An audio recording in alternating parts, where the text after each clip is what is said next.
sábado a un acto cultural. Es la primera vez que hacemos una actividad como esta. La verdad que lo pensamos mucho al hacerlo, pero al final decidimos que íbamos a probar a ver cómo iba una actividad estrictamente sobre la historia y sobre el arte de la Orotava en el siglo XVI y parte del XVII.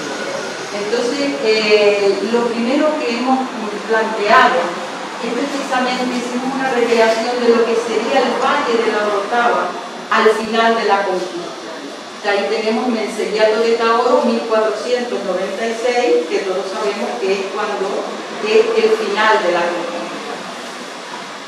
Y la frase sobre la civilización o sobre la cultura aborigen. O sea, hay muchos profesores, hay muchos investigadores, pero no han concretado nada, no se ha llegado a nada que realmente, por ejemplo, los profesores podamos decir con tranquilidad y seguridad en una clase o en una conferencia.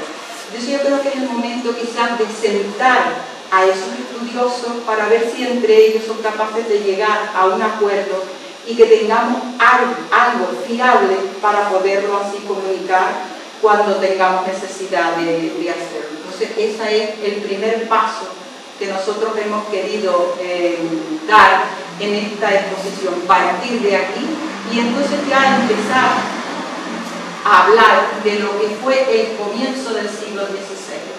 Todos sabemos que el adelantado llegó al final de la conquista, él ya con el título de adelantado, no solo de Tenerife, sino de todas las islas.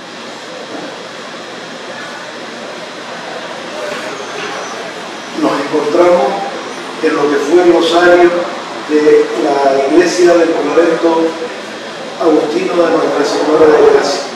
Debemos tener en cuenta que hasta bien entrado el siglo XIX la gente no se enterraba en los cementerios, sino se enterraba en las iglesias. Y en las iglesias se enterraba con un criterio jerárquico económico. Las familias que tenían capillas particulares o tenían enterramientos privados quedaban en ello. Sin embargo, la gran mayoría de la población, sobre todo las capas bajas, se enterraban en un pequeño nicho que solo duraba 2 años. Y una vez acabados los 2 años, pasaba el osario. El osario era el sitio en el cual se depositaban los restos de forma colectiva de aquellas personas que no tenían enterramiento propio. Eso se hace en todas las iglesias. Todavía se conserva en la parroquia de San Juan el osario en el mismo lado que estamos nosotros, que es el lado del Evangelio de la iglesia, en la parte baja. Exactamente igual pasa en el convento dominico de San Benito con su capilla de alma. Este osario, por tanto, forma parte de una de las iglesias más monumentales, de hecho la mayor en tamaño de las que cuenta la Orotava.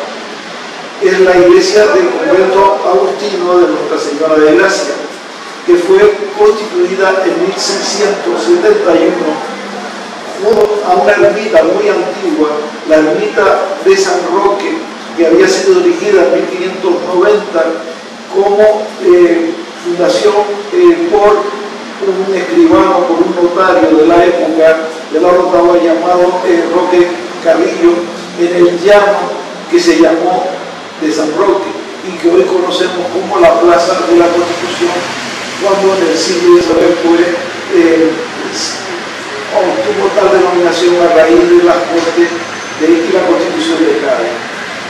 Esta ermita fue incluso desplazada en parte cuando se construyó la monumental iglesia de los agustinos en 1671, porque se conserva un documento en el cual se vendieron por parte de los pequeños propietarios las casas que habían pegadas a la ermita para ser desmanteladas y construirse en ella la iglesia de los agustinos.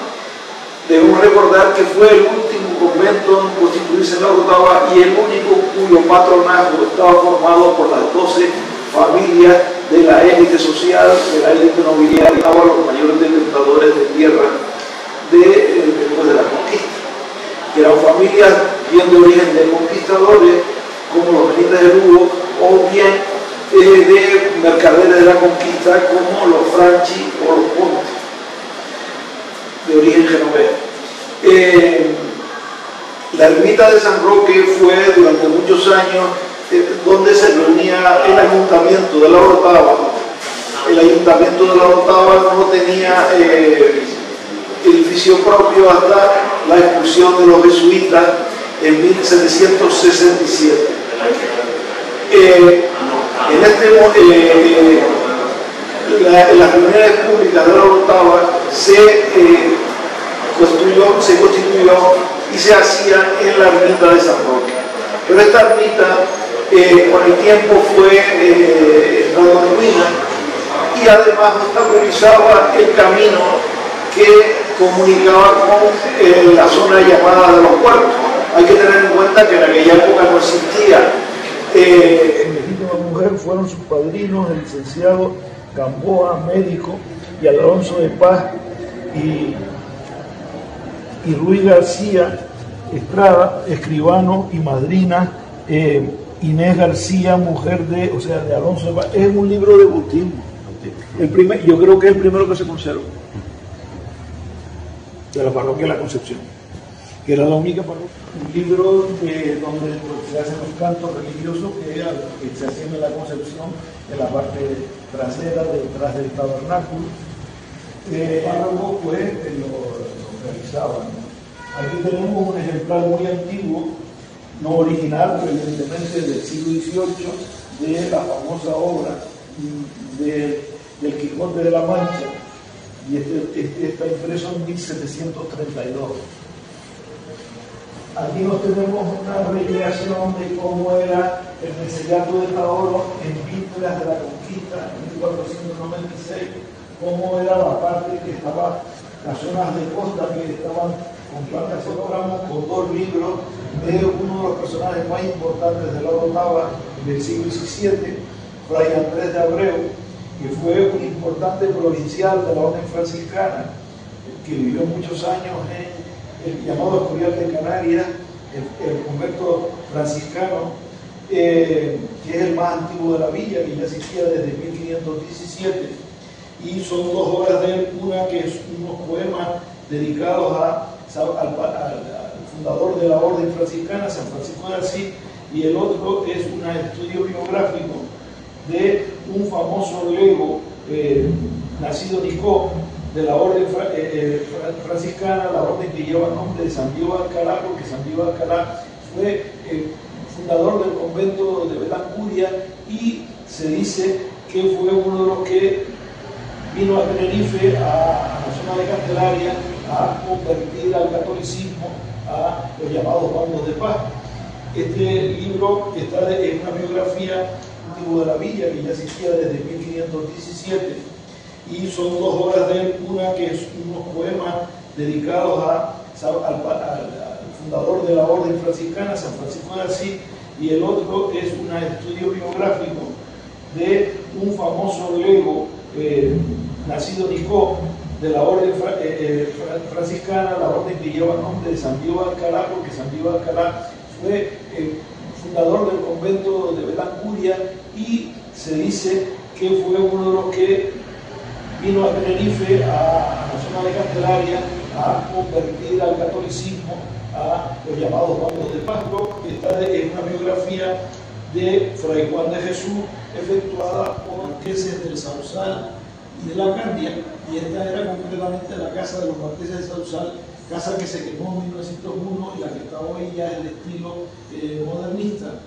Este drago estuvo hasta que unas tormentas en 1860 lo destruyeron, y se hizo muy famoso como símbolo además del escudo de la Orotava, y la palma se llamaba la palma de la conquista, porque estaba desde la conquista y subsistió hasta principios del siglo XX. Y por tanto estos jardines del marquesado del Sausal albergaban este drago, que como todos sabemos los dragos no son árboles sino arbustos, y por eso en las barbaridades que se hacían es que incluso se llevaban a comer dentro de ellos, a hacer comidas dentro de ellos. Y aquí pues vemos estos grabados del siglo XV, porque estaba desde la conquista y subsistió hasta principios del siglo XX. Y por tanto estos jardines del marquesado del Sausal albergaban este drago, que como todos sabemos los dragos no son árboles sino arbustos, y por eso en las barbaridades que se hacían es que incluso se llevaban a comer dentro de ellos, a hacer comidas dentro de ellos. Y aquí pues vemos estos grabados que son del siglo XVIII sobre cómo era en aquellos momentos tanto el jardín como la casa de los marqueses del Sausal, de los Francos.